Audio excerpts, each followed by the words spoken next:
vamos a ver la segunda parte de este capítulo 7. Yo les hago siempre la recomendación de ir leyendo, releyendo. Romanos hay que leerlo varias veces, siempre, pero cuando lo estamos estudiando hay que leerlo varias veces, estudiarlo, profundizar, porque hay mucho lenguaje, podríamos decir nosotros, técnico, que habla acerca de doctrina en relación a la ley, la gracia, la ley del pecado. Hoy día vamos a ver la ley de los miembros, la ley de la carne, la ley de la justicia. Entonces, son varias definiciones que nosotros de alguna manera, en la medida que nos vamos familiarizando con ella y la vamos manejando, vamos a entender no solamente el libro de Romanos, sino todo lo que tiene que ver con con las distintas doctrinas que aparecen en la Escritura, o que el Señor nos comunica por medio de la Escritura. La semana pasada revisamos nosotros brevemente lo que era el capítulo 7, del versículo 1 al 6, donde Pablo está haciendo una analogía con la relación matrimonial. No es una enseñanza específicamente para el matrimonio, pero por supuesto podemos tomar principios de ahí. Pero el objetivo de la enseñanza, el contexto directo de la enseñanza, recuerden que al hacer un estudio sistemático nosotros eliminamos las especulaciones y las aplicaciones antojadizas que muchas veces se hacen de texto por el hecho de sacarlos del contexto. Y se pueden usar para muchas cosas, ¿no es cierto? Siempre recuerden, cuando se saca un texto y se lo saca del contexto, podemos tener hasta un luchador de ¿cómo se llama la lucha libre? Que no es boxeo. La otra cosa, claro, esta cosa así que pelean como que, ¿no es cierto? Decía el pantalón, todo lo puedo en Cristo que me fortalece. Entonces podemos hacer aplicaciones antojadizas de todo ese tipo de cuestiones que yo conversaba con mi hermano el otro día, y no es así, pues, o sea, el estudio sistemático nos obliga a tener un contexto bien específico, y desde el entendimiento de ese contexto podemos hacer algunas aplicaciones, pero nunca saliéndonos de la línea que el texto nos está indicando. Entonces, por eso es que cuando dice analogía tomada del matrimonio, se está refiriendo a que efectivamente no es una enseñanza directamente hacia el matrimonio, pero podemos, por supuesto, por cercanía, hacer una aplicación. Lo que Pablo está haciendo aquí es, principalmente en la primera parte, él está haciendo una referencia. ¿Recuerdan ustedes? ¿Alguien recuerda qué es lo que vimos la semana pasada?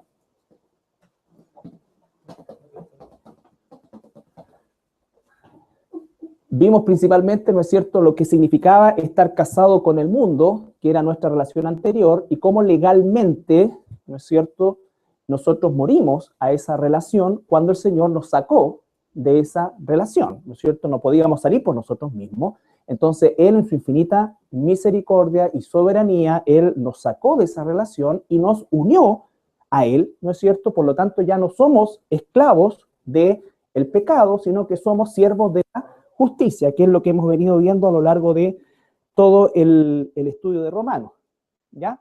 Entonces, básicamente está hablando de esta ley matrimonial que rige mientras los cónyuges están ambos con vida, ¿ya? Por eso es que no es una enseñanza específica para el matrimonio, porque también cuando hablamos de la enseñanza del matrimonio y la posibilidad de terminar con una relación matrimonial, la Biblia también nos entrega alguna oportunidad para el tema del divorcio, que es algo que Dios odia, pero que lo concede por causa de la dureza de nuestro corazón, ¿ya? Pero no está hablando específicamente que una mujer, la única forma, que es algo que se tomó, por ejemplo, y hago este paréntesis, se condenó, por así decir, a relaciones matrimoniales abiertamente disfuncionales, a una permanencia por el hecho de tomar este pasaje fuera de ese contexto de analogía y usarlo para decir: la única forma de que te liberes de este hombre que te golpea, te veja, ¿no es cierto?, y te hace samba contigo, es que él se muera, ¿ya? Y no es eso lo que está hablando. Tampoco es licencia para hacer lo que uno quiera, pero entender los contextos nos da a nosotros la dimensión real de lo que Dios nos está diciendo. Esto es una analogía.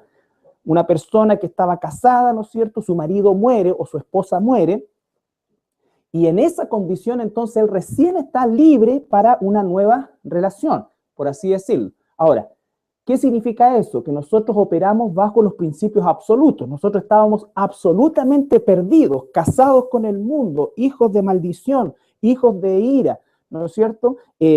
Totalmente separados de Dios, como el mismo Romano lo dice, ¿no es cierto? Por lo tanto, esa era nuestra condición. Ahora nuestra condición es diametralmente opuesta y absolutamente contraria. Por eso es que en esta época, para nosotros la ley de Dios, aunque es buena, resultaba en maldición.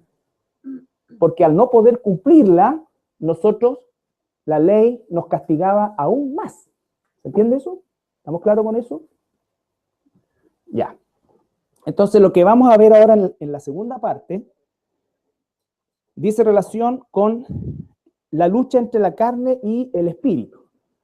Aquí también hay que poner mucha atención porque hay momentos en que Pablo habla de su naturaleza anterior, caída, y en otras oportunidades, por eso hay que leerlo bien, va a hablar de su nueva condición. Él nunca deja, en toda la carta de Romanos, nunca deja de hacer, por así decir, ¿no es cierto?, un contraste entre la situación de un ser humano caído y la situación de un ser humano salvado, ¿no es cierto? Más aún, él es un ejemplo, digamos, importantísimo de lo que es vivir o intentar vivir la ley de Dios o cumplir la ley de Dios sin Dios. No nos olvidemos que era un fariseo, ¿no es cierto? Y al tratar de cumplir la ley, él, por cumplir, por así decir, algunos aspectos de la ley, eso generaba un fruto totalmente carnal, que es el orgullo. A diferencia de un hijo de Dios, cuando está capacitado por primera vez para hacer la voluntad de Dios y poder obedecer la ley de Dios, provoca en nosotros, y debe provocar en nosotros siempre una humildad, porque entendemos que es solamente por gracia, ¿ya? Alguien, por favor, que lea desde el versículo 7 hasta el 25. ¿Qué diremos, pues? ¿La ley es pecado? En ninguna manera. Pero yo no conocía el pecado sino por la ley, porque tampoco conociera la codicia si la ley no dijera no codiciarás. Mas el pecado, tomando ocasión por el mandamiento, produjo en mí toda codicia, porque sin la ley el pecado está muerto.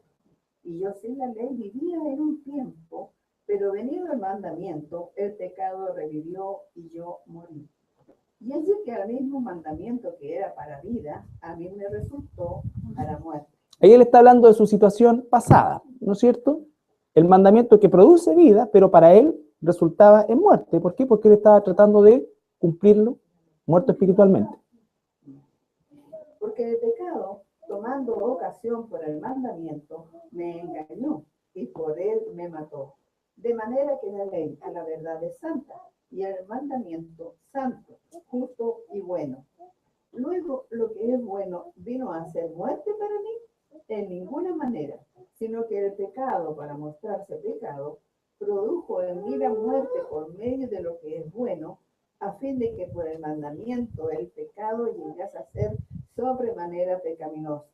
Porque sabemos que la ley es espiritual, mas yo soy carnal, vendido al pecado. Pausa. Pablo está hablando ahí de su condición actual o de su condición anterior. Actual. ¿Por qué? ¿Por qué el anterior o por qué el actual? Porque dice que porque lo que hago no lo entiendo. No. El versículo, claro. No.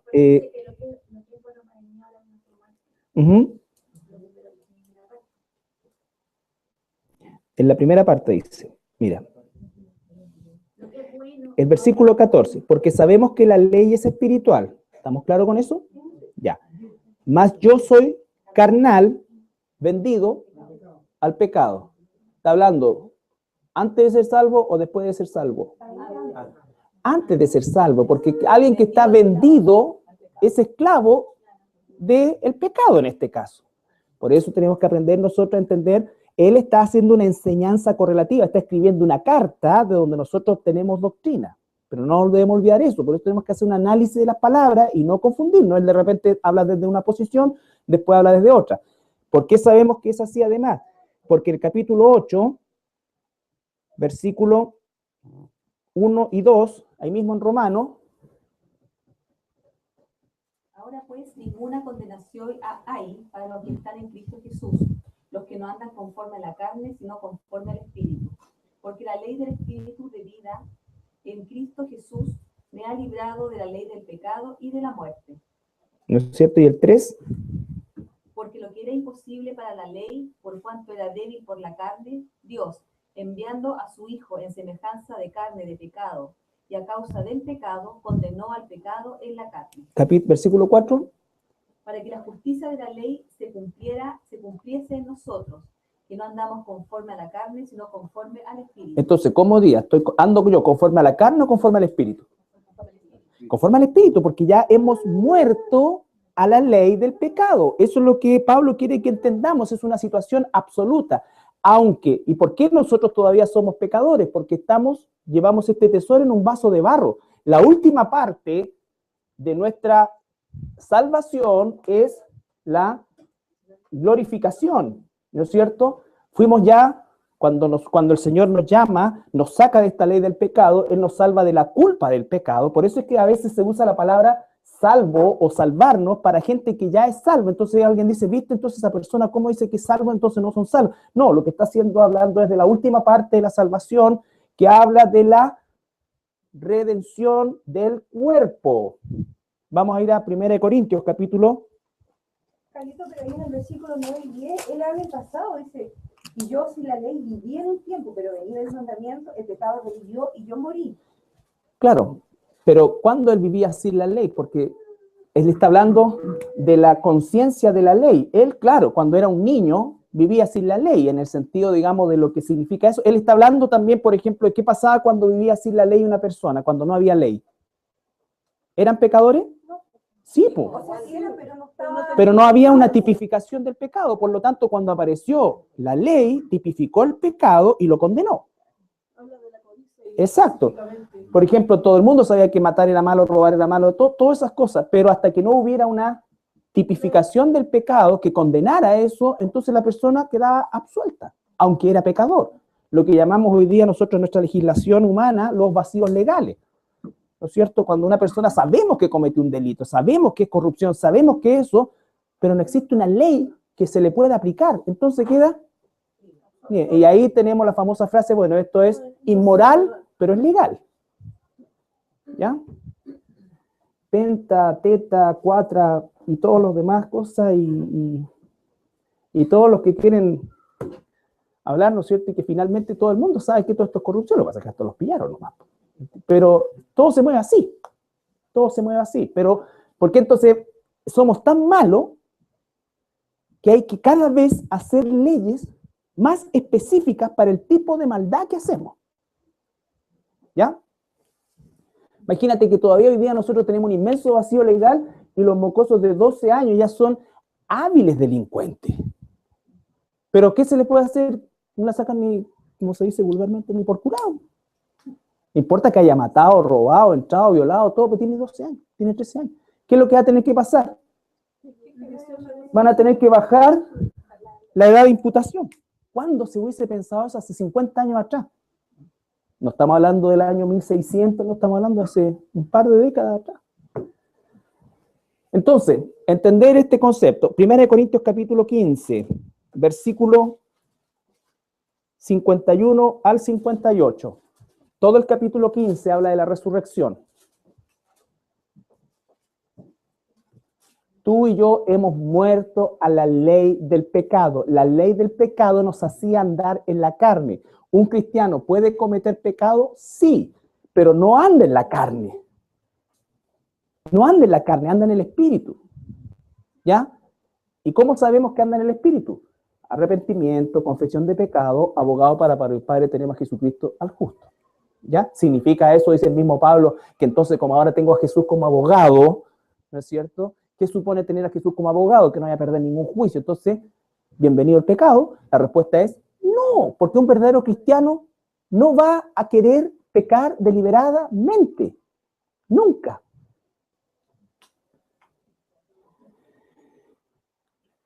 Aquí os digo un misterio. No todos dormiremos, pero todos seremos transformados. Pausa. Recuerda que un misterio es algo que se va a revelar por medio de la misma escritura.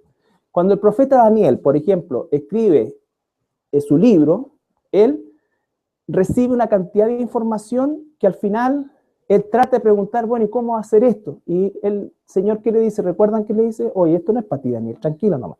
Daniel venía de la destrucción del templo de Jerusalén, de la destrucción de todo eso, del cautiverio, todo, pero resulta que parte de la profecía de las 70 semanas habla de una nueva destrucción.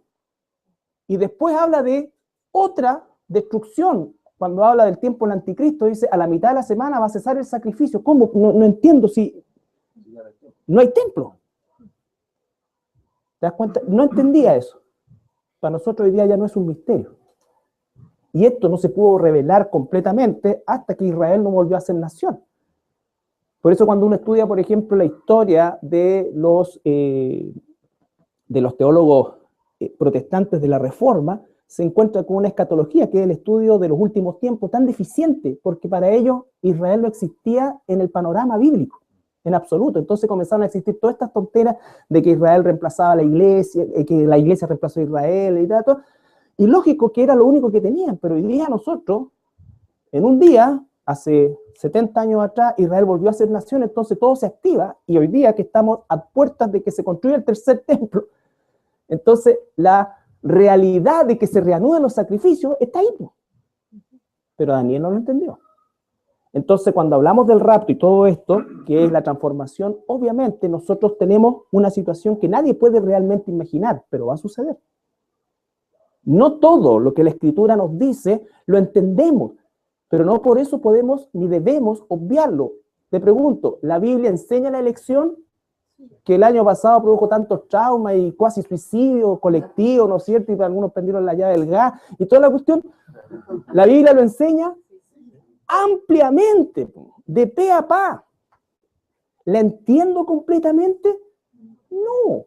Pero ¿cuál es la promesa? Que un día lo voy a entender, pero como no, todo me tiene que supuestamente cuadrar, no te va a cuadrar. No te va a cuadrar. Pero está. Entonces muchos estudian Romanos hasta el capítulo 8 y de ahí se saltan al 15. Se saltan al 15.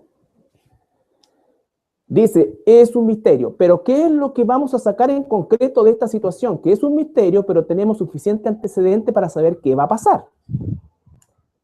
En un momento, en un abrir y cerrar de ojos, a la final trompeta, porque se tocará la trompeta, y los muertos serán resucitados incorruptibles, y nosotros seremos transformados. Pausa.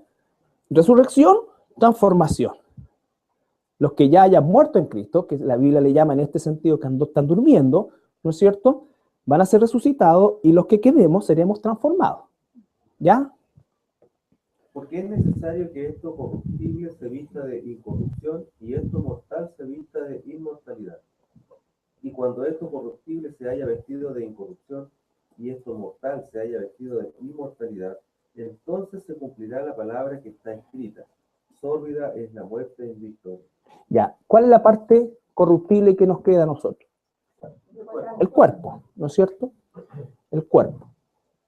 Entonces, ¿en qué proceso estamos nosotros? El Espíritu Santo está transformando nuestra manera de pensar para que se transforme nuestra manera de vivir. Esa es la lucha que tenemos nosotros hoy día. Eso es lo que llamamos la lucha espiritual. Pero un día seremos libres de eso, que es este momento.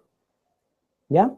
En que aquello que es corruptible, estamos hablando de cristianos, que tenemos un área corruptible, por lo tanto esa área corruptible es donde Satanás va a intentar que tú y yo pequemos.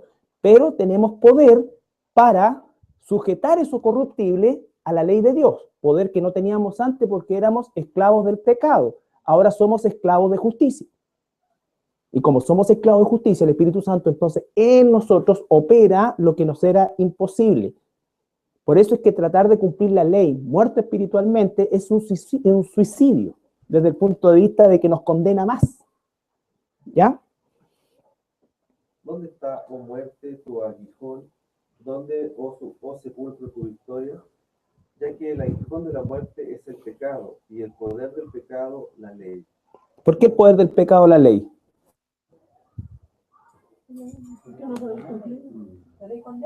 Porque la ley, aunque es buena, condena el pecado, ¿no es cierto? Y como yo no tengo capacidad para cumplir la ley, eso que es bueno pasa a ser una maldición para mí. Porque recuerden ustedes, específicamente el fariseo, con C, ¿no? Fariseo. que estos son fariseos del norte de Israel. Galileo. El fariseo, ¿ya?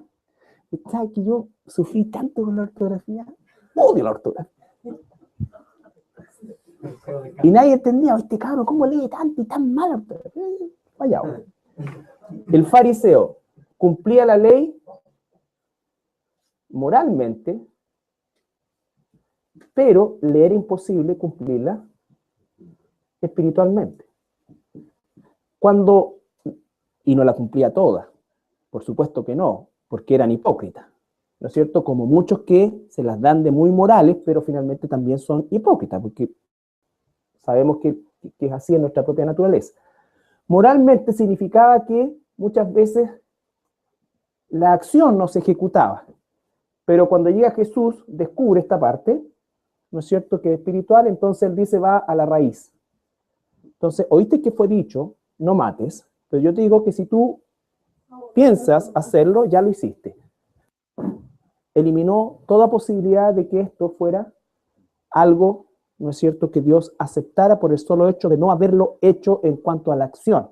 Entonces una persona puede orgullosamente decir moralmente, yo nunca he sido como esta persona, me vas a decir a mí, yo soy aquí, yo soy acá, yo hice esto otro, yo no soy así, no soy como este otro, me va a decir que entre un criminal y yo es exactamente lo mismo ante Dios. ¿Qué es lo que está haciendo? Es orgullosamente defendiendo el aspecto moral de la ley, entre comillas, ¿no es cierto?, que es de alguna manera la acción. Ya, hasta un ateo puede promover moralidad, pero espiritualmente le es imposible porque está muerto espiritualmente. Muerto espiritualmente. Entonces lo que hace el Señor Jesucristo, ¿no es cierto?, nos da vida espiritual y Él nos imputa la justicia y además nos da el Espíritu Santo para que nosotros podamos sujetar esta parte corruptible que todavía tenemos para luchar contra el pecado. Pero ya no somos carnales, somos espirituales. Sí. Más gracias sean dadas a Dios, que nos da la victoria por medio de nuestro Señor Jesucristo. Así que, hermanos míos amados, estad firmes y constantes, creciendo en la obra del Señor siempre, sabiendo que vuestro trabajo en el Señor no es en vano. Entonces, el versículo 57 otra vez, por favor.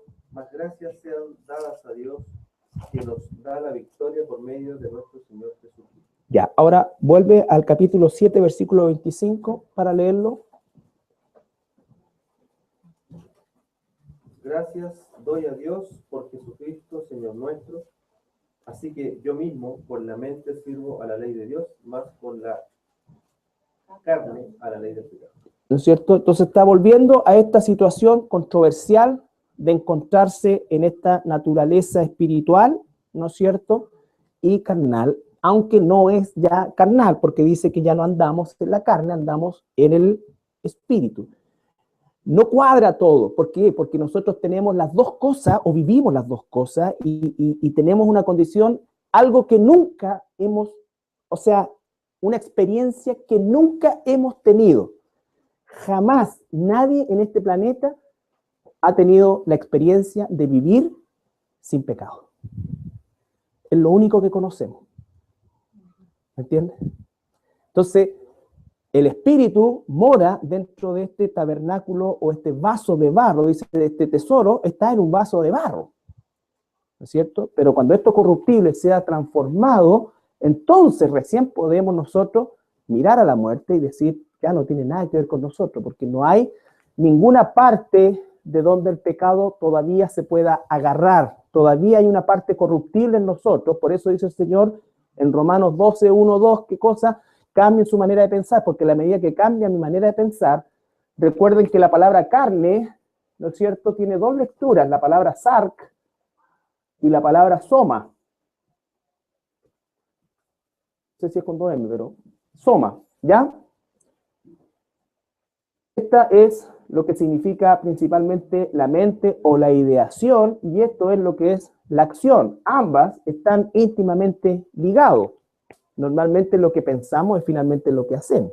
Entonces, por eso es que el Señor está transformando esto, porque en la medida que transforma esto, entonces transforma también nuestra manera de vivir, que significa la forma de actuar. ¿Ya?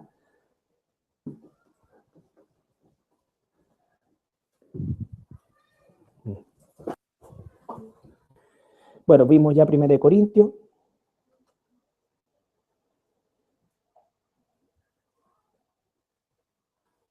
Salmo 19, 7.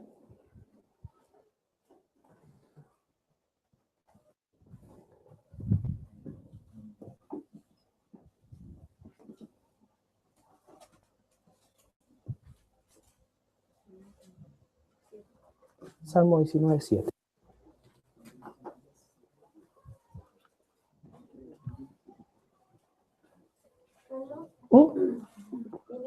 En Romanos 7:13 dice, no me pongo que la ley es buena, dice, luego, lo que es bueno y no se muestra para mí, ese bueno es la ley. La ley, exactamente. La ley, recuerda, cuando está hablando de la ley, ahí Pablo se está refiriendo a la mosaica, ¿ya? La ley de Dios, la misma que va a nombrar aquí el Salmo, el Tehilim. Tehilim se dice, ¿no? Tehilim, Salmo. Sí. Salmo 19, 7 dice, La ley de Jehová es perfecta, que convierte el alma.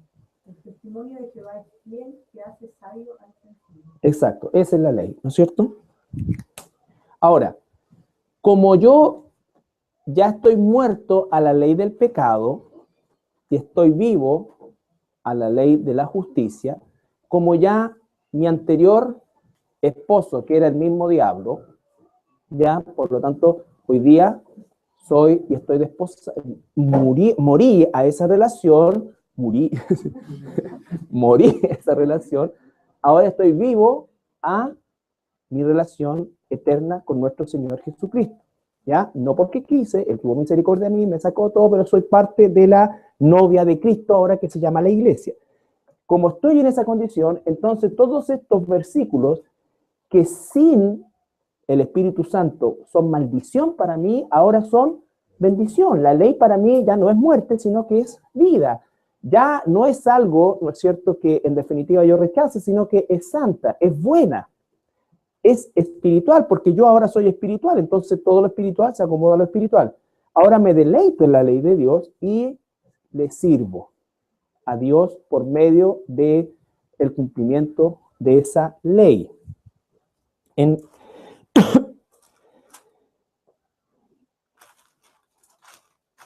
Romanos capítulo 10, versículo 1 al 5.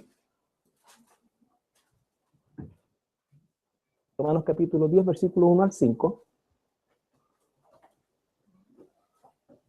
Hermanos, ciertamente el anhelo de mi corazón y mi oración a Dios por Israel es para salvación, porque yo les doy testimonio de que tienen celo de Dios, pero no conforme a ciencia, porque ignorando la justicia de Dios y procurando establecer la suya propia, no se han sujetado a la justicia de Dios, porque el fin de la ley es Cristo, para justicia a todo aquel que cree, porque de la justicia que es por la ley, la ley Moisés escribe así: el hombre que haga estas cosas vivirá por ellas.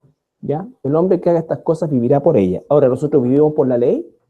No, vivimos por Cristo. Pero al vivir por Cristo, nos hacemos también, ¿no es cierto?, vivimos por la ley, pero no tratando de cumplir la ley, sino que tratando de que Cristo nos transforme por medio del Espíritu Santo.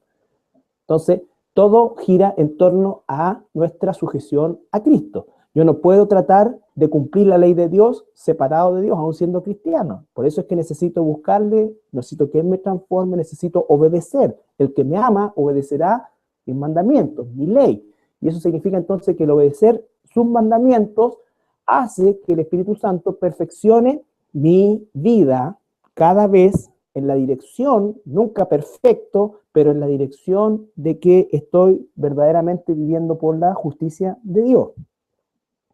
Ahora, en el mismo Romano,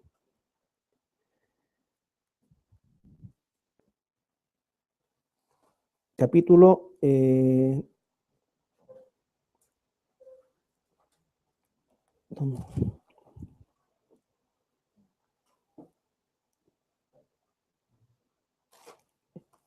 no empezar a abrirlo. Ya. El capítulo 8, del versículo 1 al 7. Al 9, perdón. al 10. Del 1 al 10. Vamos a hacer el cierre.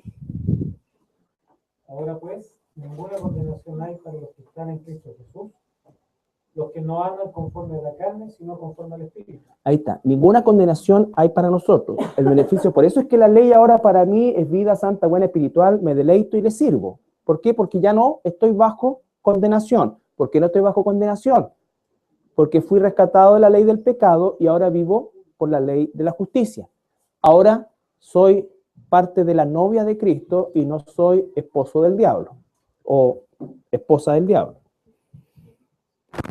Porque la ley del Espíritu de vida en Cristo me ha librado de la ley del pecado y de la muerte. ¿No es cierto? Porque lo que era imposible para la ley, por cuanto era débil por la carne, Dios, enviando a su Hijo en semejanza de carne de pecado y a causa del pecado, condenó al pecado en la carne, para que la justicia de la ley se cumpliese en nosotros que no andamos conforme a la carne, sino conforme al Espíritu. Porque los que son de la carne piensan en las cosas de la carne, pero los que son del Espíritu en las cosas del Espíritu. Porque el ocuparse de la carne es muerte, pero el ocuparse del Espíritu es vida y paz. Por cuanto los designios de la carne son enemistad contra Dios, porque no se sujetan a la ley de Dios, ni tampoco pueden. Y los que viven según la carne no pueden agradar a Dios. Mas vosotros no vivís según la carne, sino según el Espíritu, si es que el Espíritu de Dios mora en vosotros. Y si alguno no tiene el Espíritu de Cristo, no es de él. Pero si Cristo está en vosotros, el cuerpo en verdad está muerto a causa del pecado, mas el Espíritu vive a causa de la justicia. Ya, había una ley romana, ¿se entiende todo eso? Ya, había una ley romana, porque habla de esto siempre, o para que podamos entender un poco más el lenguaje del apóstol Pablo. Una ley romana decía que cuando alguien asesinaba a otra persona, se le obligaba a andar con el cadáver de esa persona encadenado por un X periodo de tiempo. ¿Ya? Era una de las leyes que existía. Entonces, tú mataste a esta persona, el cadáver te lo encadenaban y tú tenías que ir con el cadáver a todos lados. Entonces, eso es lo que está diciendo acá en el versículo 10. Pero si Cristo está en vosotros, el cuerpo en verdad está muerto a causa del pecado, más el espíritu vive a causa de la justicia. Es decir, nosotros arrastramos ese cuerpo de pecado todavía, pero ya estamos libres desde el punto de vista de la justicia de Dios. Pero claramente, si uno lo estudia más profundamente, que lo vamos a hacer la próxima semana, ¿no es cierto? Ese capítulo 8 viene a conjugar todo lo que hemos aprendido hasta aquí. ¿Por qué es tan importante esto? Porque después vamos a saltar al tema netamente de la elección y después al tema de Israel. Entonces, aquí tiene que quedar bien claro el hecho de que nosotros estamos muertos al pecado, que ya no vivimos bajo la ley del pecado, que ahora la ley ya no es maldición para nosotros, sino que la ley es bendición para nosotros. ¿Por qué? Porque hemos sido redimidos por Cristo, justificados por Cristo, se nos ha imputado todo lo que Cristo es, todos los méritos de Cristo se nos han imputado a nosotros, de manera tal que ya no somos condenados, sino que no hay ninguna condenación para nosotros. Pero para poder llegar a entender eso, entonces yo tengo que entender estas dos situaciones bien separadas. Por eso yo les decía semanas atrás que el concepto de cristiano carnal es antibíblico, desde el punto de vista de que o estoy en el espíritu o estoy en la carne, pero no puedo entender eso, aunque yo sé lo que se quiere decir muchas veces con eso. Pero es una contradicción desde el punto de vista de lo que estamos entendiendo y lo que la teología nos enseña. ¿Por qué? Porque estoy muerto a esa condición. Por supuesto que mi condición espiritual no es perfecta, porque todavía el tesoro está en vaso de barro, pero voy en vías a esa redención final. ¿Me explico? Para no confundirme, entonces las personas empiezan a decir, bueno, pero está esto acá, y como decimos, a una persona le decimos hermano, y vive como pagano, y practica el pecado, entonces el título, para no quitarle la condición de cristiano, entonces decíamos esa persona es un cristiano carnal. Y la verdad es que lo que tenemos que decir nosotros es que esa persona, lo más probable es que no sea cristiano. Pero el cristiano, aunque arrastra todavía este cuerpo de muerte, susceptible a ser tentado para pecar, él ya es libre y va en vía de la glorificación y camina en el espíritu.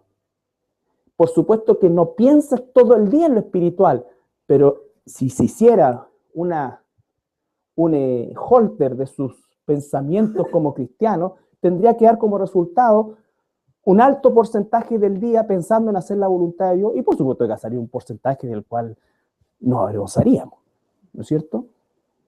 Nos avergonzaríamos. Pero para eso es que nosotros, por eso es que todos los días tenemos que arrepentirnos. El cristianismo no consiste en haberse arrepentido una vez, nos arrepentimos una vez para salvación, pero nos arrepentimos todos los días, ¿no es cierto? Para que el Señor nos limpie.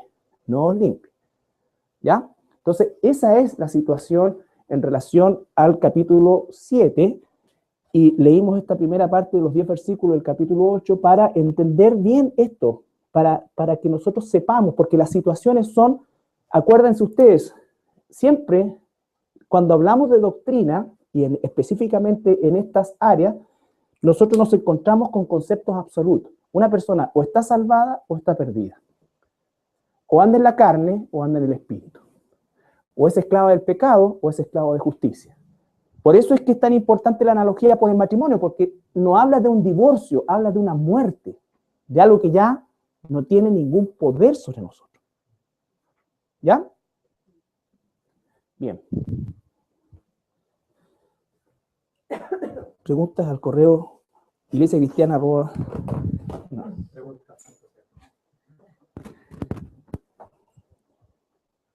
Yo les vuelvo a recomendar de verdad que hay que leer, principalmente para el Espíritu Santo nos va a ir asentando cosas que se nos pasen acá, ¿no es cierto?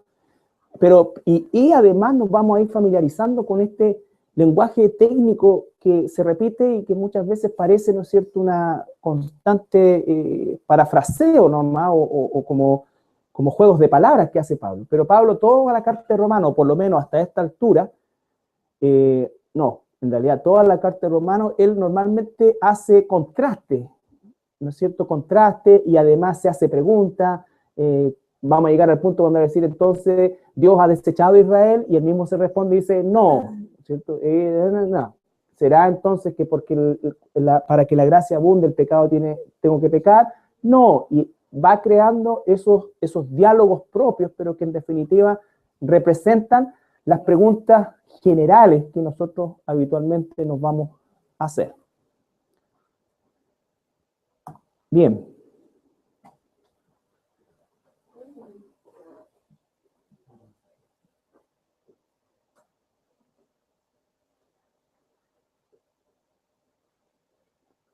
Este domingo vamos a estudiar, para que lo puedan leer, Daniel 9, la semana 70.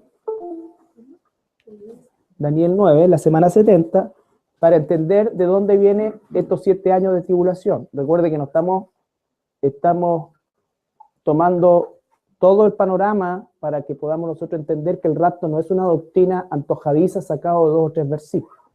¿Ya? La tribulación es una realidad, y este domingo tratamos de dejar por lo menos las bases de la diferencia entre Israel, la iglesia, y la actuación que le corresponde a cada uno en los tiempos de Dios.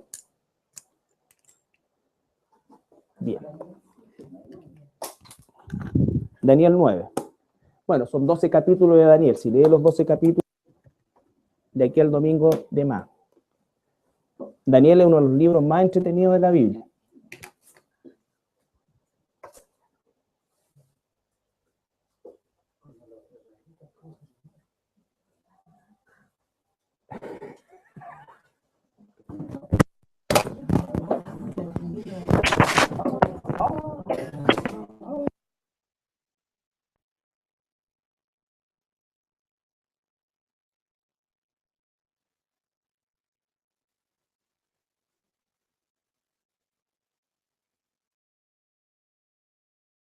Por así decirlo. Ahora, ¿qué significa eso? Que nosotros operamos bajo los principios absolutos. Nosotros estábamos absolutamente perdidos, casados con el mundo, hijos de maldición, hijos de ira, ¿no es cierto?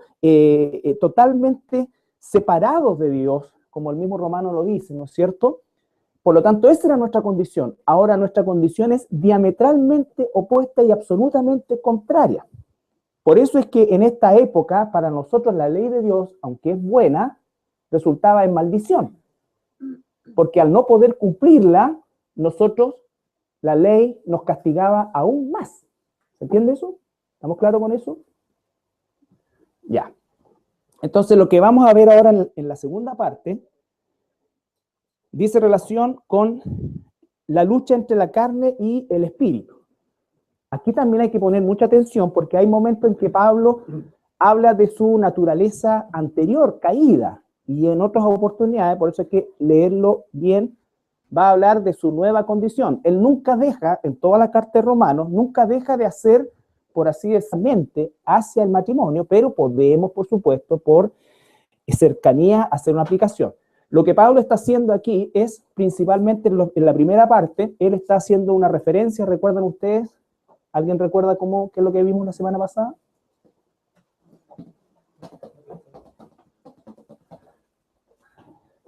Vimos principalmente, ¿no es cierto?, lo que significaba estar casado con el mundo, que era nuestra relación anterior, y cómo legalmente, ¿no es cierto?, nosotros morimos a esa relación cuando el Señor nos sacó de esa relación, ¿no es cierto? No podíamos salir por nosotros mismos.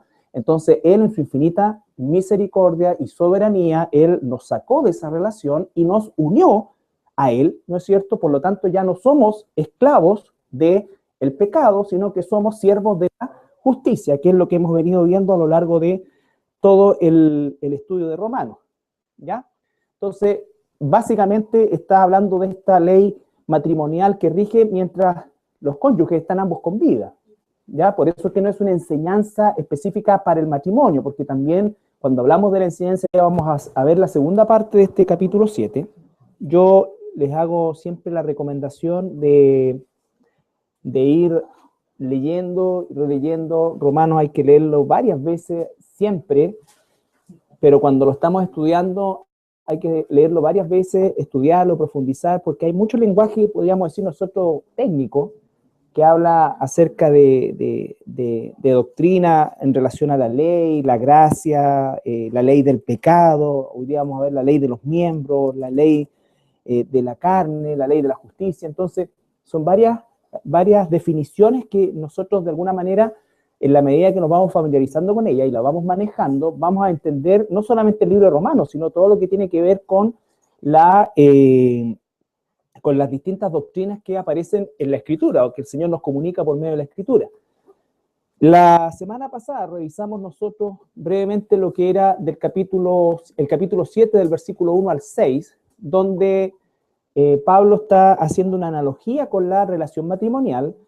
No es una enseñanza específicamente del matrimonio y la posibilidad de terminar con una relación matrimonial. La Biblia también nos entrega alguna oportunidad para el tema del divorcio, que es algo que Dios odia, pero que lo concede por causa de la dureza de nuestro corazón, ¿ya?